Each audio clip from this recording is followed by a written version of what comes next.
Shalom, salam sejahtera. Renungan malam Siman pada malam hari ini berjudul Yesus Menang. Sebab imam besar yang kita punya bukanlah imam besar yang tidak dapat turut merasakan kelemahan-kelemahan kita. Sebaliknya sama dengan kita, ia telah dicobai, hanya tidak berbuat dosa. Ibrani 4 ayat 15. Tesis 91. Yesus tidak lebih beruntung dari kita dalam hal mengalahkan pencobaan. Bila Yesus hanya menjadi juru selamat kita saja, maka bagaimana caranya Yesus hidup bukanlah merupakan hal yang penting bagi kita. Namun Yesus datang ke dunia ini bukan saja untuk menyelamatkan kita, melainkan juga memberikan kepada kita suatu teladan bagaimana caranya untuk hidup yang dapat mengalahkan pencobaan.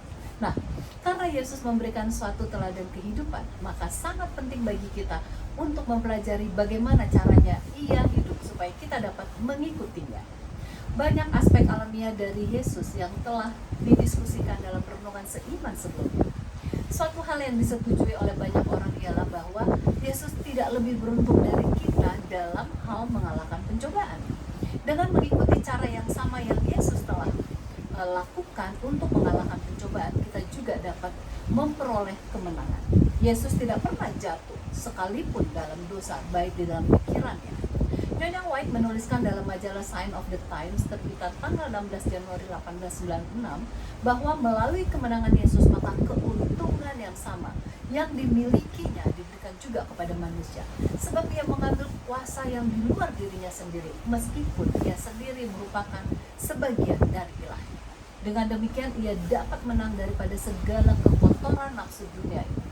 Jelaslah Yesus tidak lebih beruntung daripada kita dalam hal mengalahkan dosa, sebab ia bergantung kepada kuasa di luar dirinya sendiri. Itulah sebabnya ia layak untuk menjadi teladan kita. Sebab walaupun ia sendiri adalah Tuhan, tetapi sebagai manusia ia bergantung kepada Bapa di surga untuk mendapat kekuatan mengalahkan pencobaan. Berbicara mengenai masalah dasar dari dosa dan pencobaan, yaitu terpisahnya kita dari hubungan dengan Allah, justru Kristus memiliki suatu kerugian sebab ia adalah sebagian dari ilahi. Namun sebagai manusia ia meninggalkan keilahiannya dan bergantung kepada Tuhan dalam menghadapi pencobaan. Nyonya White menuliskan dalam majalah Review and Herald terbitan tanggal 8 Februari 1898 bahwa manusia tidak dapat menyelamatkan dirinya sendiri, tetapi anak Allah memerangi peperangan yang dihadapi manusia dengan memberikan atribut ilahi. Kehidupan Yesus memberikan jaminan bahwa kita juga akan dapat mengalahkan pencobaan dengan mengikuti teladannya yang bergantung kepada Tuhan. Semoga kemenangan menjadi milik kita juga dengan senantiasa bergantung kepadanya saja. Tuhan Yesus memberkati.